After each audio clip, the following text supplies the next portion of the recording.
thank you so much for coming. Thank you for UDisc for reaching out to New DG so we could put this on for you.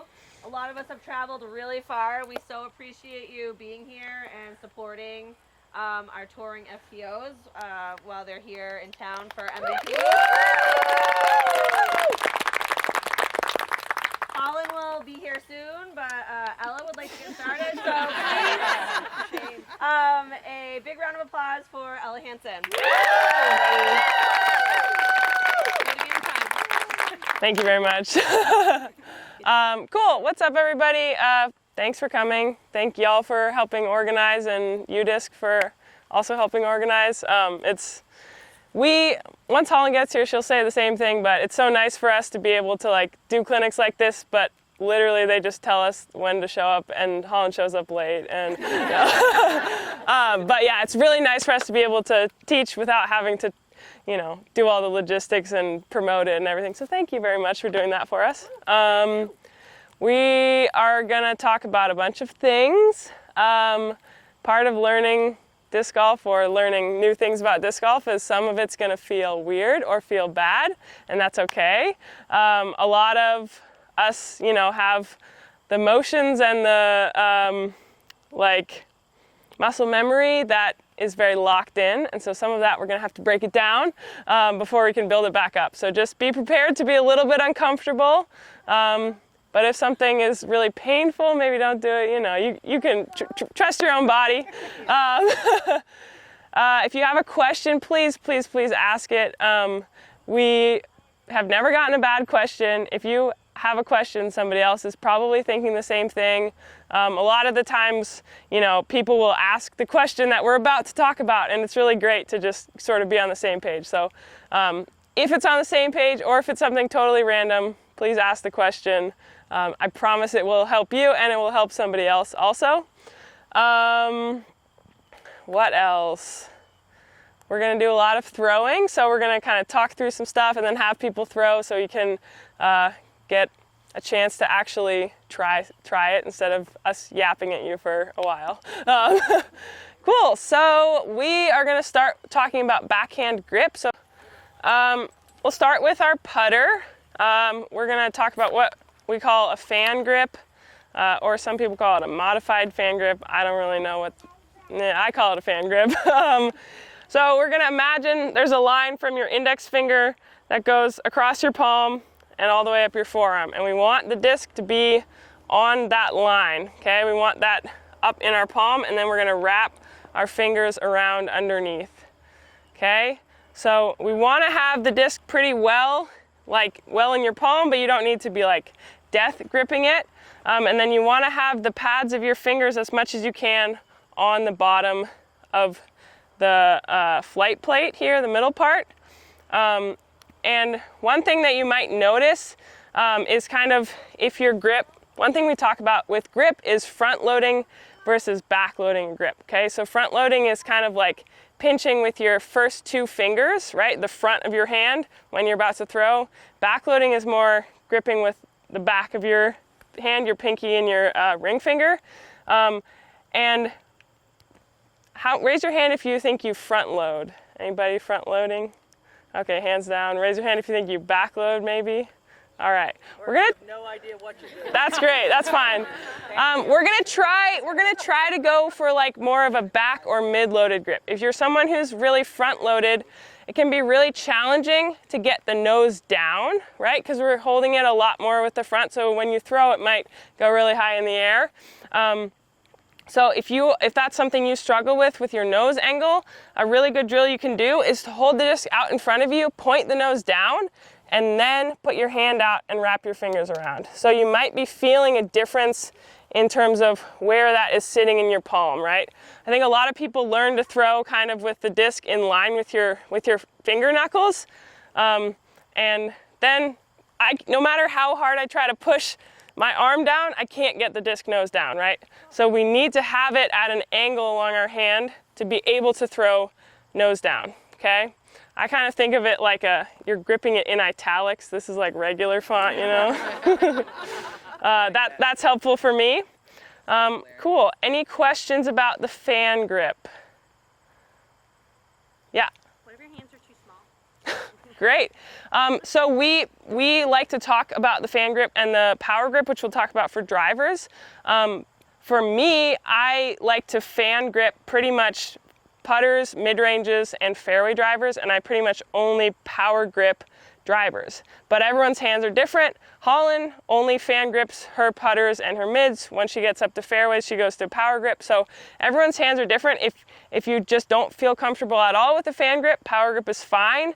But if you only ever do one grip and not the other, this is a great opportunity to try and see how it feels. So let's talk about the power grip. It's going to be, we can all grab our drivers. It's going to be a very similar setup. We still want to be nice in that angled line with our hand, but instead of putting your finger pads on the bottom of the disc, they're going to be tucked up against the rim like this. So you want the pads of your fingers against the rim of the disc, okay? And kind of like we were talking about with the italics, they don't need to be like straight up like that, right? We want it to be at a bit of an angle.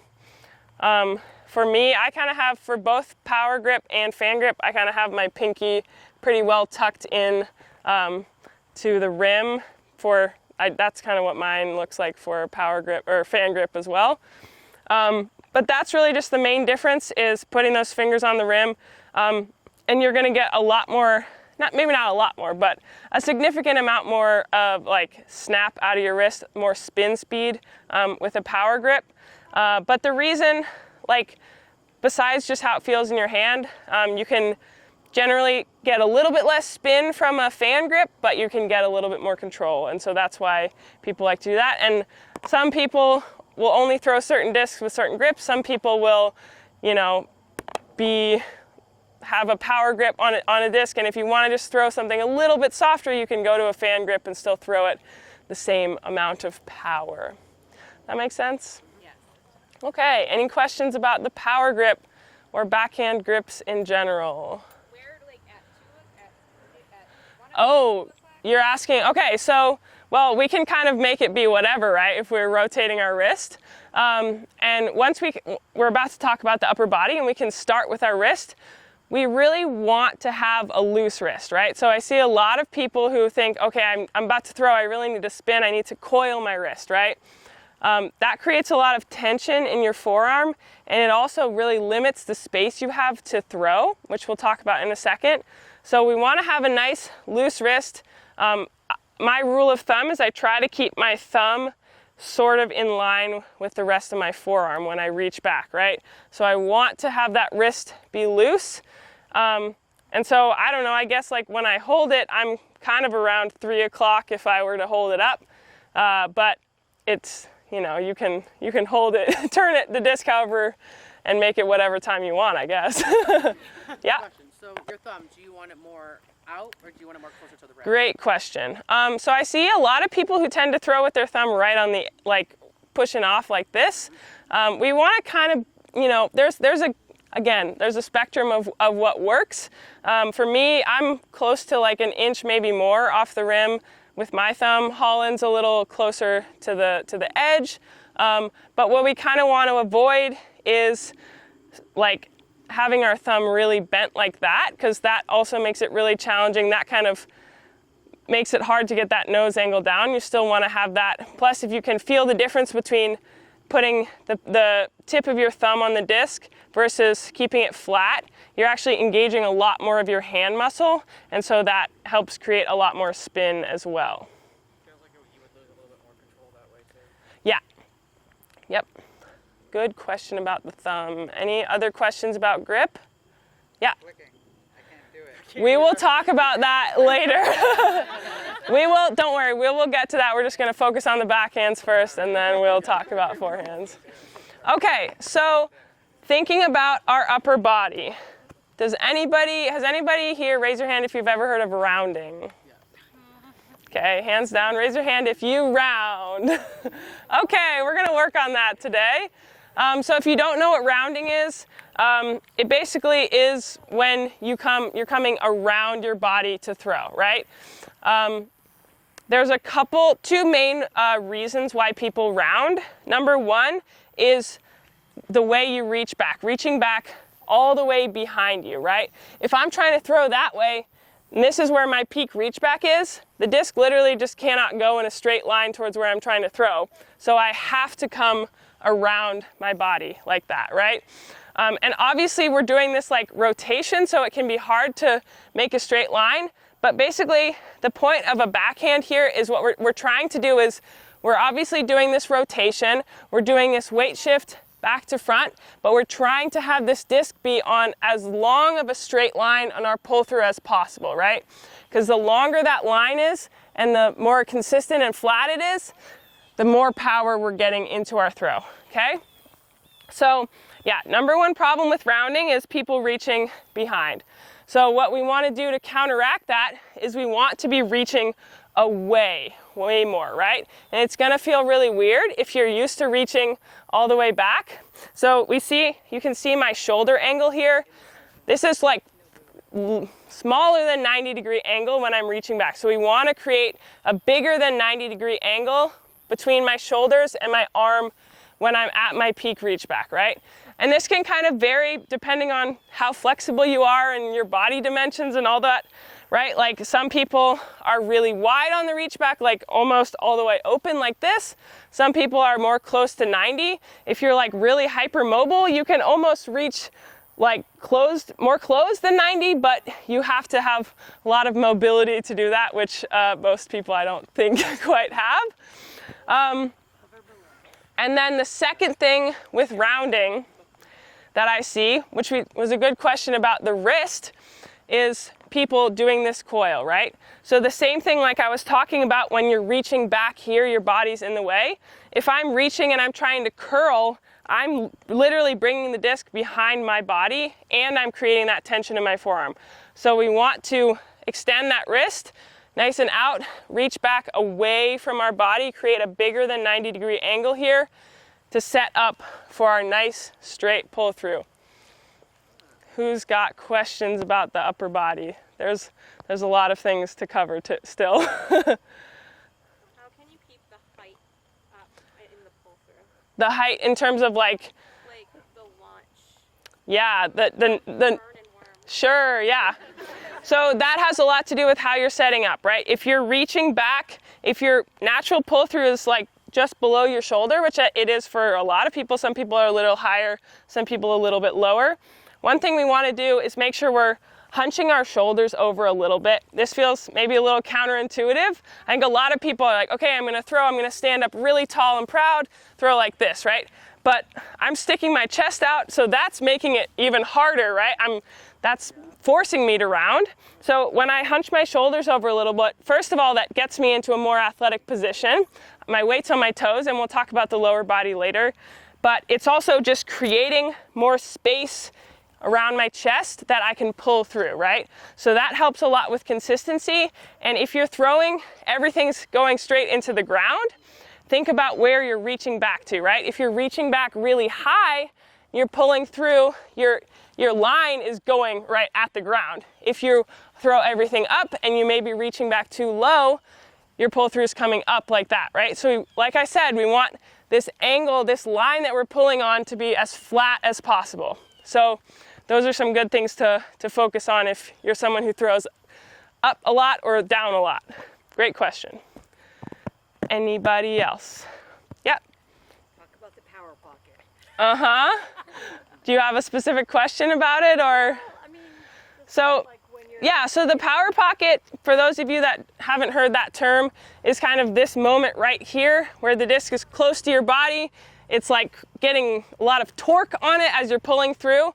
For me personally, I think it's really hard to try to train specifically the power pocket because I'm doing this huge active movement, right? I'm doing this explosive movement and trying to specifically hit a certain point with my disc while I'm doing this big pull through is really hard. So that's why we kind of talk about the setup, about where we're reaching back, how we're doing that, our shoulder angle, so that we can then lead with the shoulder. And if you lead with the shoulder, then you're just getting naturally into the power pocket, right? So thinking about the setup and the follow through, I find that to be easier way to get into the power pocket.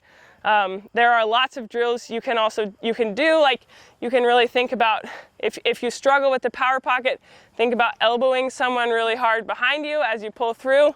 That can help get a lot more snap and power. But there's specifically trying to like hit the perfect exact point on your pull through all the way through. There she is, she's late. Does your elbow ever actually lock when you reach back? It depends on the person for sure. Like, it also depends on how mobile you are. Like Holyn kind of gets a little bit locked elbow. Like Jennifer Allen does that as well, and that's okay. It just kind of depends on, you know, who you are. If I hit my power pocket, will it feel good? It should, yeah. You're gonna hear the whoosh. Yeah. And then one thing, like I was saying, with pulling through on the straight line, we also want to keep the angle of the disc as consistent as possible, right? So we don't necessarily want to be reaching back like this, and then as I'm pulling through, changing that angle, right? Because as consistent as we can stay with our angles and everything through the throw, we're having as little change as possible. So if I do miss by a little bit, it's not going to be as significant if I keep it flat the whole time, versus if I miss a little bit like this, I don't quite get my wrist over, if that makes sense. Okay. And so your aiming point actually is a little bit away. When you're reaching back and out away from your body, so you're coming through on this nice straight line, your release point actually does end up feeling a little bit more behind you, right? And so then we're just making an adjustment to where you're going to aim, right? So if you see most pros, if I'm trying to throw this way, I'm actually setting my feet on an angle, and we'll talk about that later as well. But I'm not having my toes like in line with where I'm aiming, right? The line that I'm aiming is actually going to be roughly from my back toe to my front heel. So if I'm making a line through there, that's what my aiming point is going to be. And we'll talk about the lower body and the feet in a minute. Actually, maybe right now. Okay, you already got through all of upper body stuff? We did some upper body. Anybody else have questions about the upper body? Things you want to ask Holyn? She's here, yay. Yay, Holyn. Woohoo. My bad, guys. 3 years of this, I've never been late. It's true, it is true. It's true. So, first time for everything, I guess. Okay. This position, so like she just said, we want to have our back toe roughly lined up with our front heel, and then slightly wider than shoulder width. This is kind of where you're going to start, but for everybody, play around with it and find something that's comfortable. And so with the lower body, what we're looking for is a slight weight shift, okay? So we're gonna have our weight slightly back, and it's gonna come forward as the disc comes out. Now, it's not a huge motion, like we're not throwing shot put over here where we're like loading way down and then exploding up. It's more smooth, it's more of like a rhythmic thing. So don't do this yet, just watch and then you guys can try it. But to kind of get a feel for what this weight shift should be, we're going to use our arms to be kind of our weight, and then just practice kind of rocking them back and forth and letting our heel come up and then drop down.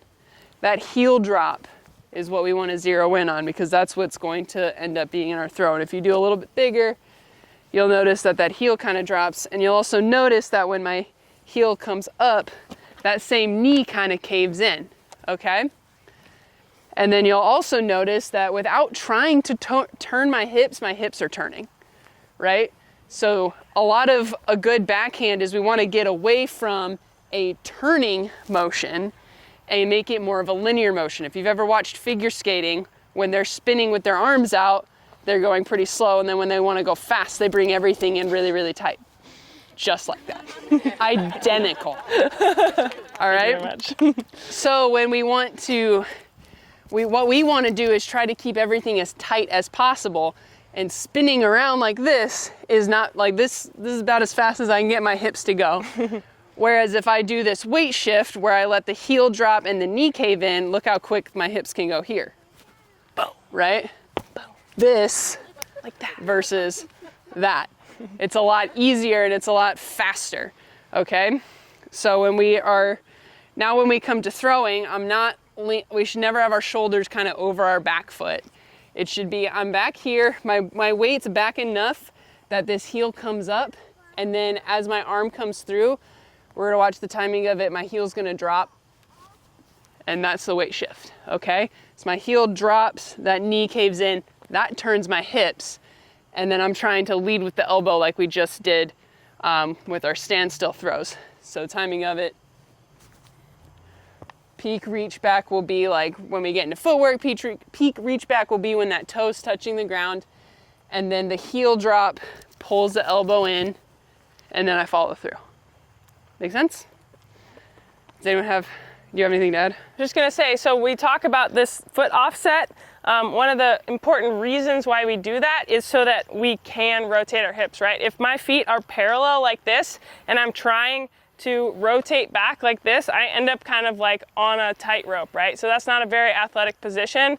And so doing this offset allows so that when I'm rotating backwards, it's much easier to open my hips up and I'm still in an athletic position when I'm hitting this peak reach back, right? And it also allows for a lot more room, like Holyn was talking about, to get that nice speedy hip rotation.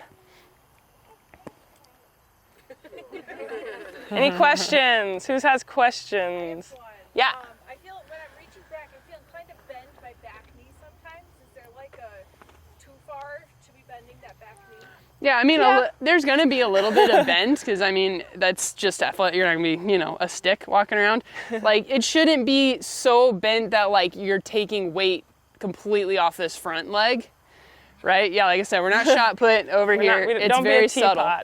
So you should be kind of like, because eventually what we're setting up for, right, is this X step, and then you're finishing here. So, like, maybe about that much bend. It shouldn't be like a squat or anything much more than just a slight bend. Like, this is something that I learned also when I was working on standstills, is that I would kind of do something similar where I'm loading my weight back and then I would throw too high because I'm just loading on my back leg and then kind of keeping that front knee straight. So if you do really like to kind of get some good weight on that back leg, we don't need to be like fully athletic, totally bent knees like this, but keep some softness in that front knee so that you're not going low to high when you're getting that weight shift. Mm-hmm.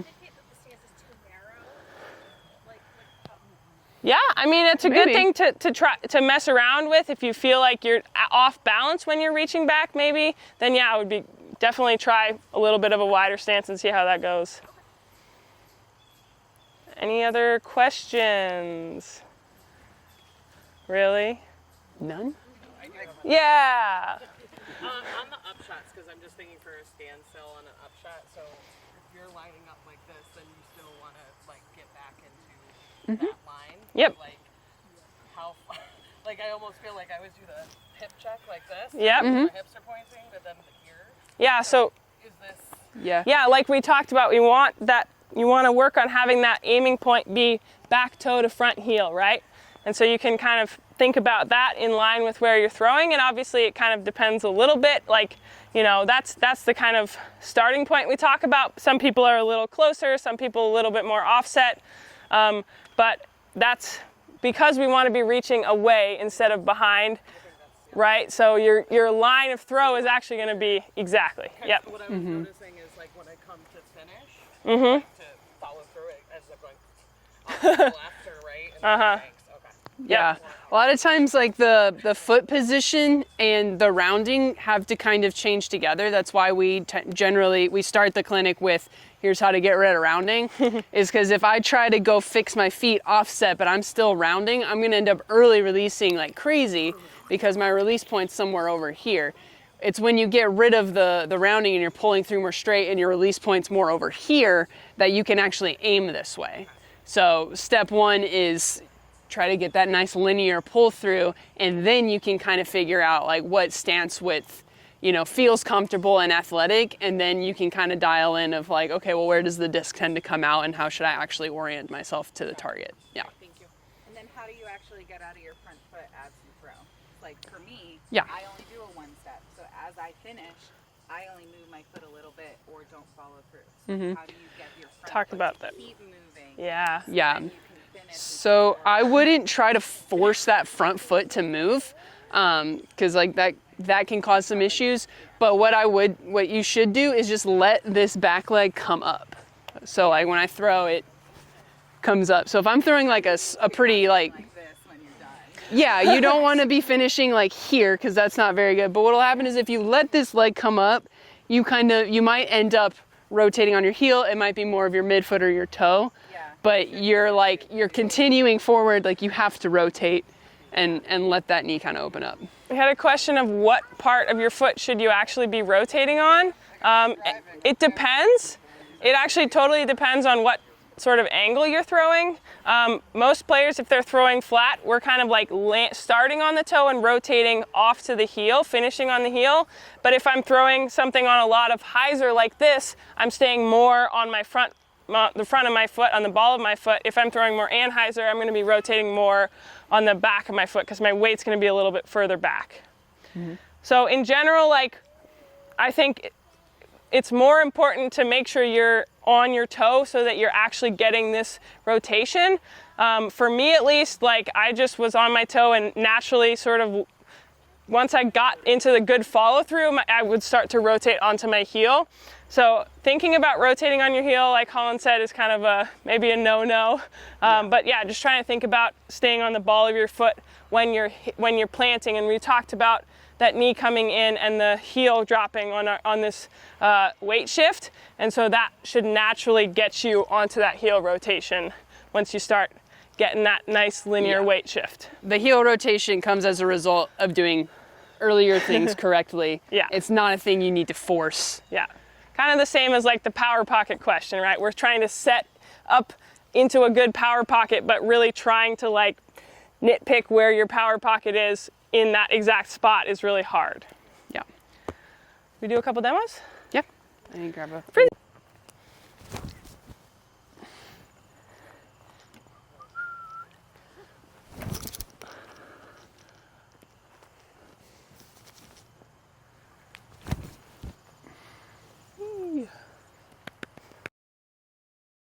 Okay, raise your hand if you only ever throw run-ups. Okay, well, Cool. we're gonna work on run-ups. Yeah. All right, so we've talked about getting to this peak reach back, right, with our upper body. We talked about getting our weight shift here, right? So the point of the run-up is basically to try to set ourselves up in that position with momentum, right? So we can throw farther. With less effort. With less effort, exactly. Okay, so we are going to talk about an X step. So this is basically a 3-step thing. The 3 steps are the main parts of it.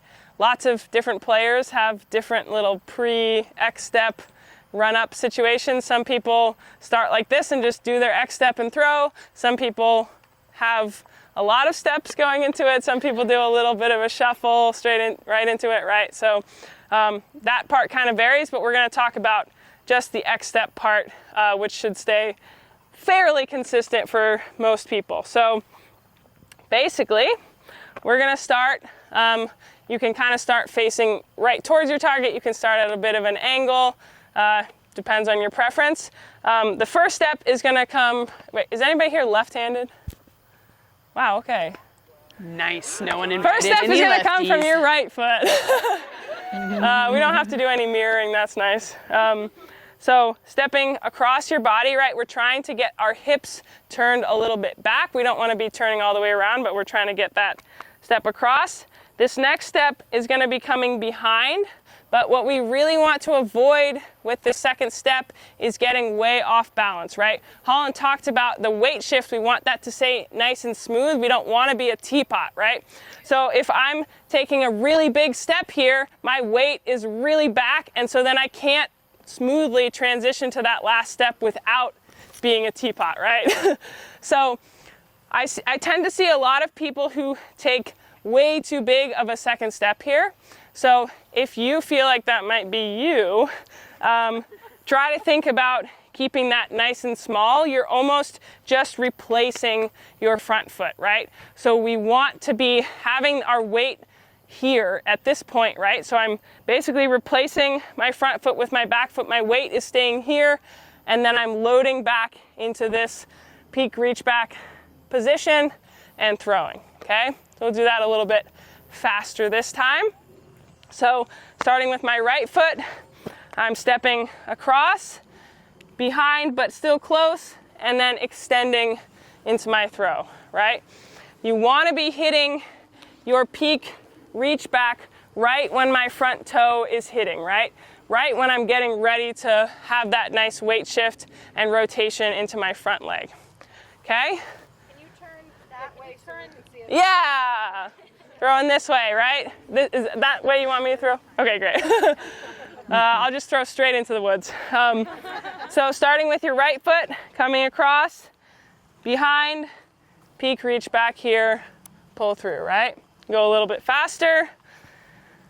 Right foot, behind, peak reach back, pull through. Okay? You want to talk about timing? For timing, one thing. So a great drill to do at home while you're learning this footwork is to find somewhere where you can like put a line, like it can just be like a strap you put on the ground or a string, or you can draw a chalk line or whatever. You're going to keep your front foot on the far side of the line and your back foot on the closer side of the line, right? Because the whole point of this X step is to just get our hips slightly turned away. All right, and if we're crossing our feet this way, it kind of gets us off balance. You might trip. It's a whole thing. So you're gonna think over the line, behind the line, over the line, and that should be enough to get us that little bit of offset that we want. Now for the timing of it, Ella already touched on, we want to have peak reach back when this front foot is hitting. Now a common error we see is people try to kind of turn away really, really early. And you'll end up with something like this where I'm taking my first step and I'm immediately walking backwards with my X step. We don't want to be walking backwards towards our target. We're just trying to get a little hip offset. If I'm here and then now I'm supposed to like step here, it's kind of awkward, and it kind of sets us up to end up rounding or getting our body in the way. Okay, so one way we can prevent this is we want to imagine that my throwing hand and my back foot, so my left foot and my right hand, are attached. So anytime my left foot moves, my disc is also going to move with it. So that means when I'm taking my first step, disc stays right here. When I'm taking that X step, I do this little forward pump. And then when I'm taking my final step, I leave my hand in my disc with my back foot and step away to create the reach back. All right, so I'm not doing my steps and then reaching back. It's just keeping these together so that I will naturally end up fully extended when that front foot hits. Okay, does that make sense? All right, now can you turn that way? Yeah, well, we'll do a couple demos for you guys. Do we do some demos full speed? But I'll go slow, one slow and then pay attention how my like throwing hand and my back foot stay tied together. So one step, little pump, leave the disc behind.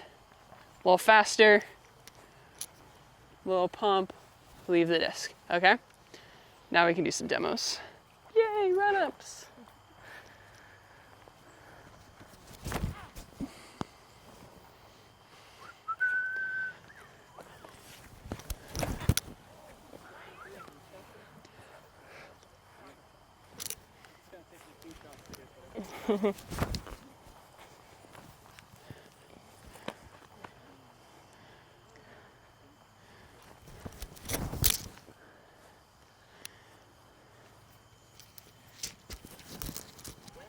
Easy peasy.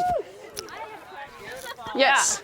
How long did it take each of you ladies to be able to throw that far? Like, how many minutes did it take? I mean, I didn't play Ultimate before, but she did. I mean, for me, I was probably like 6 months into playing when I decided to like take form seriously, and it probably took me another maybe 6 months to a year to get rid of rounding and get the footwork down and like get the basics good enough that I had like really good distance. And then since then, it's maybe I've, eked out a little extra distance here and there from some like minor things, but probably a solid year of like really focusing on it, 2 to 3 days a week of like 30 minutes to an hour of like really trying to get good at it. Videotaping yourself. Videotaping myself, throwing into a net, all of that. So I'm obviously doing everything wrong then.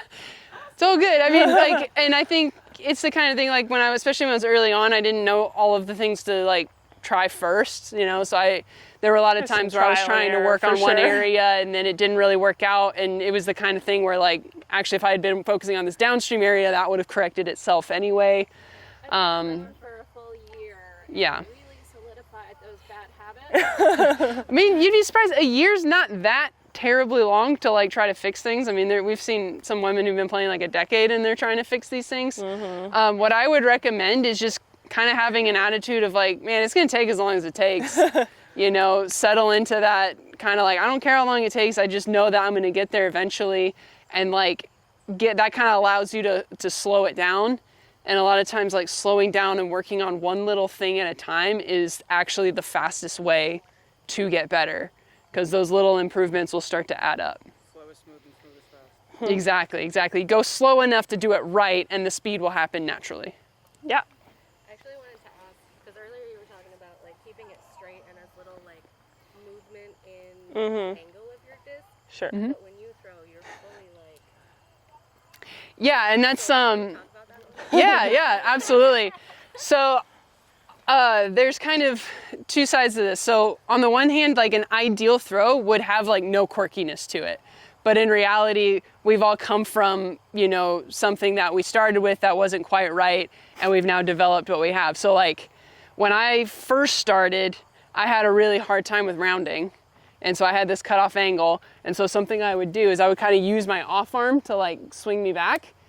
But now it looks a little weird that I swing all the way back. Like, I get it back in, but that's not how I would teach it. But that was just, like, a quirk that's never quite gone away. And then as for, like, my reaching back, I used to do a really weird thing. I had a slightly different grip. And, like, I would do a bunch of this and then it would come out nose up.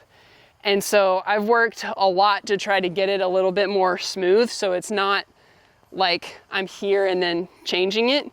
I still have a tiny bit of that, and at this point it's like, well, it still works, right? So there does come a point where you've gotten the big stuff, you've gotten the rounding, you've got the footwork, you've got the nose down. Then it's like, okay, how much time do I have to put in to, like, change this little twist that I have versus, like, what benefit am I gonna get? So that's, for you guys right now, like, not rounding, you're gonna get a huge benefit, that's worth it. But then when you get to a point where it's like, okay, I'm able to throw all the shots that I need, is it really worth it to change my form and then have to relearn all of these shots? Like, probably not. So I've got a couple quirks in my form and I'm cool with it. Yeah. Everybody does. Just the next question with the footwork. Are your feet traveling in a straight line, like one after the other, or are you, like, traveling kind of on a diagonal? That's a great question. So you'll see probably most pros I'm going to make a T-pad right here. If these two discs are the T-pad and I'm throwing that way, most pros are going to start a little bit from the back right, or kind of going at an angle, because that same thing we talked about where we want this foot offset, the toe to heel is our aiming point, right? So that puts my feet at a diagonal. So that is going to, I'm not going, like, really far diagonal, but that's kind of it depends on the person. But we do want to be at least a little bit angled or thinking about this, right? So that we're in line and not stepping open like that, right? Great question. Yeah, you can almost think of it as, like, your feet are going in a line and then the disc is coming out on a line. And they're not necessarily the same line, but you're using this foot line to line up your throw line where it needs to, depending on the shot. Yep. Good question. Any other questions? Utility forehand is a great place to start. All right, so let's talk about the grip. Everyone wants to grab their driver. You can forehand lots of types of disc, but drivers are a little bit easier to learn grip. Yeah. So in general, one thing that we really want to focus on with our forehand grip is how our wrist is moving when we throw, okay? So how we're going to do that is we're setting up with the pad of whatever finger is on the rim, really on the rim, not on the flight plate like this. We want it to be turned so that the pad of your finger is up against the rim like this, right? Because if I'm, yay skins! Stop having fun. Because when you think about, right, if you're gonna slap someone, I'm gonna slap them this way. I'm not gonna try to slap them like this, right? So when we set up with the pad of your finger on the flight plate here, right, that's how my wrist is rotating. I'm not getting a lot of power, and so what people will tend to do is then they're rotating their wrist over, right, as you throw, right? Stop. No. Quit it. So how we're gonna fix that, right, is we're gonna set up so that the pad of our finger is on the rim, okay? So that's gonna give us this nice smooth movement. All right, are we on snap drill? Yeah, we're on snap drill. Okay. So we're gonna get a nice stack of discs, and the point of this drill is to get comfortable with your grip so that we're throwing with a lot of snap, and what that is going to translate into the throw is no wobble, no off-axis torque, okay? So we're trying to keep it nice and flat.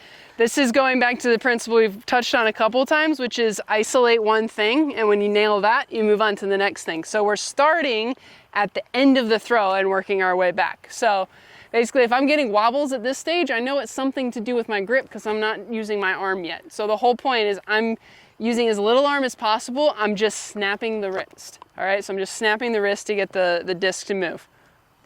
So it looks like that. I don't care what angle it comes out on. I don't care where it goes. All I want to see is you working towards a no wobble. All right, so just the wrist, keep it nice and loose, and really try to snap it hard. And this is a really good opportunity. So we're trying to get it nice and flat, but if you do start to see wobble, this is where we want to make adjustments in your grip. So if you're throwing and it's doing a lot of this, you can ask one of us for help, but that's a good time to adjust. Like if you're throwing, it's a good time to play around with different grips, especially if you're new to forehand and you're not really sure what feels good or what works well for you. That's what we're trying to do, right? If there is wobble, we're trying to correct it now with the grip before we start getting into the whole throw part of it. Now, a common thing we see at almost every clinic is we'll have people who get their fingers in the right position, but then they're holding the disc like this. Okay? This is a good starting spot, but we want to push the disc back in our grip as far as possible. So I'm holding the disc like this, I'm only getting half the range of motion. Whereas if I push it back in my hand, I'm getting the full range of motion.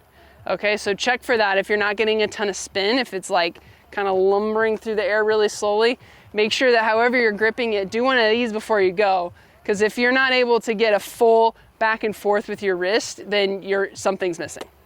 Yeah, we don't necessarily want our fingers to be like fully extended, but you don't want to be crunched up like this, right? We want to have no hand close puppets. to some good extension with your fingers relative to the rest of your hand.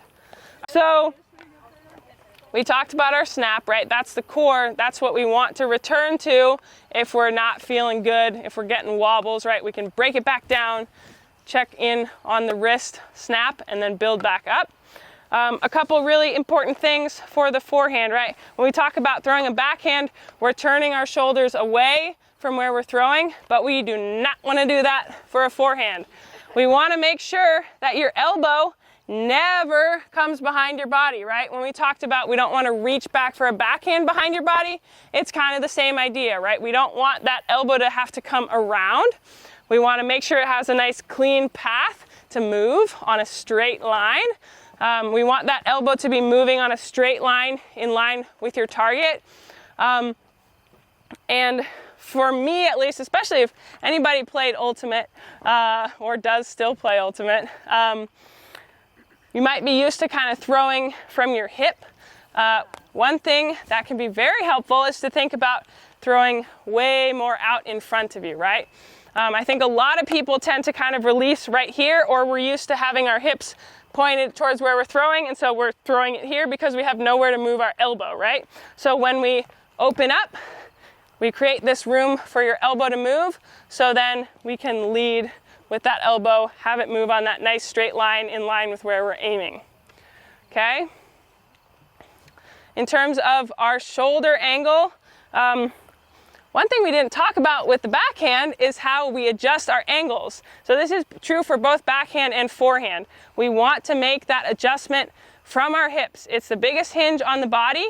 And when we can make adjustments with your hips, right? If I'm off by an extra inch when I'm changing this angle, that's gonna be a lot different than if I'm trying to throw a hyzer with my wrist and I'm off by an inch, right? We see how big of a difference an inch is here versus an inch here is really not that much at all, right? So we wanna do that both for backhand and for forehand. So what is this 110 degree angle a little bit? So I recommend you want to have like your upper and lower arm angle to be at about 110 degrees, because what that's going to give you is when you're standing up straight, it's going to give you a pretty close to flat or a slightly anhyzered release. If we start here and I want to throw a hyzer, I got to lean like all the way down here.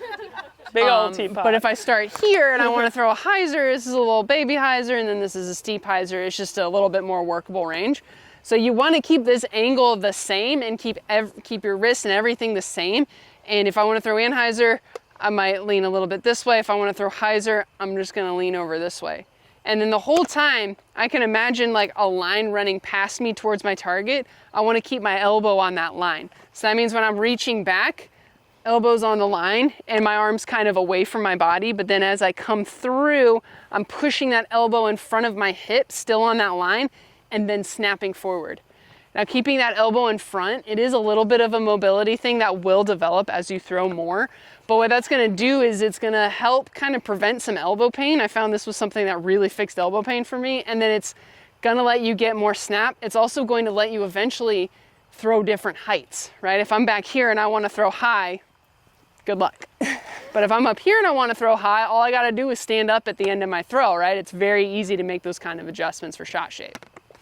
Yeah, and one really important thing, like I think a lot of people are like, okay, I'm throwing this way, I'm throwing it like you're maybe used to throwing a ball, and we're reaching back really far, right?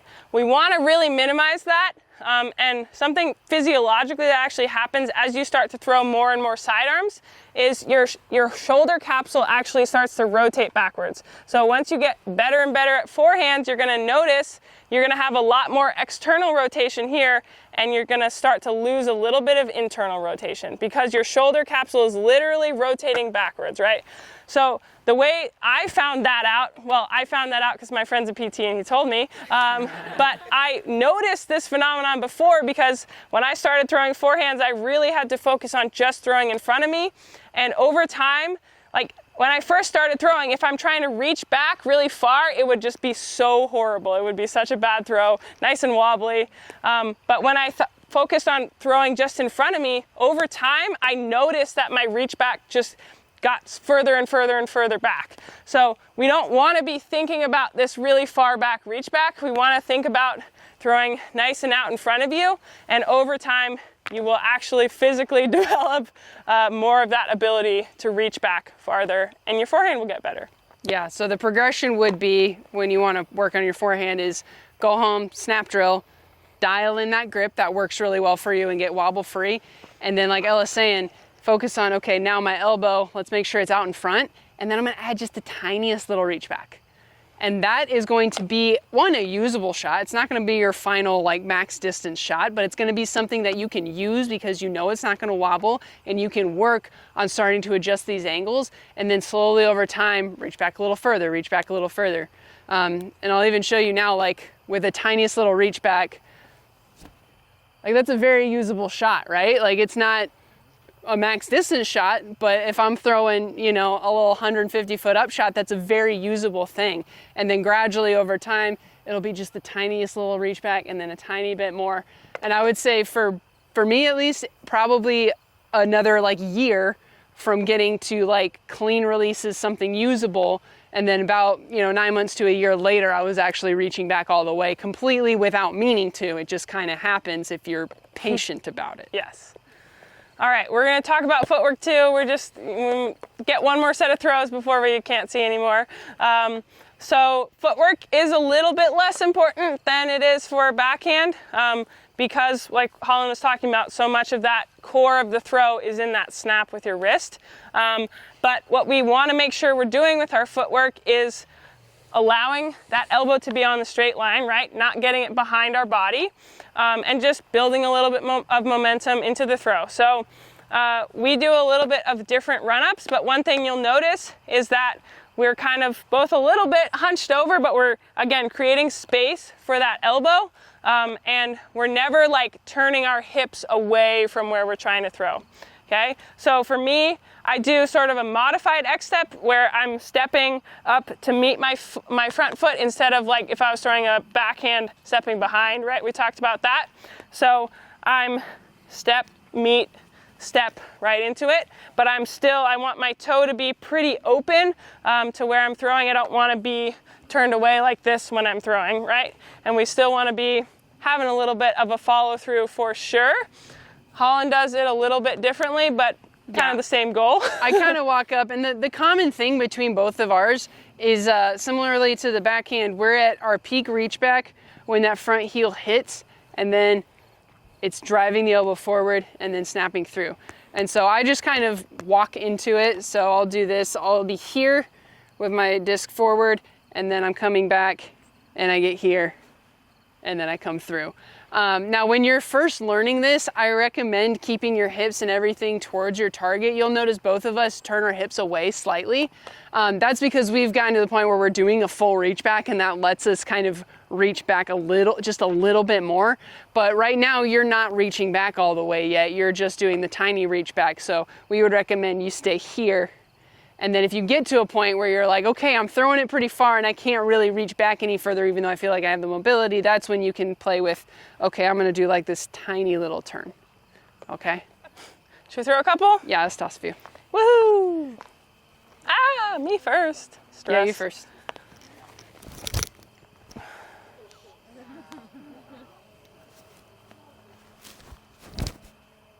Boom!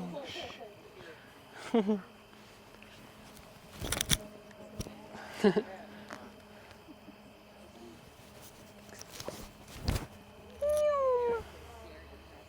right, let's try to get some nice throws Only in the trees are before scared. we can't see.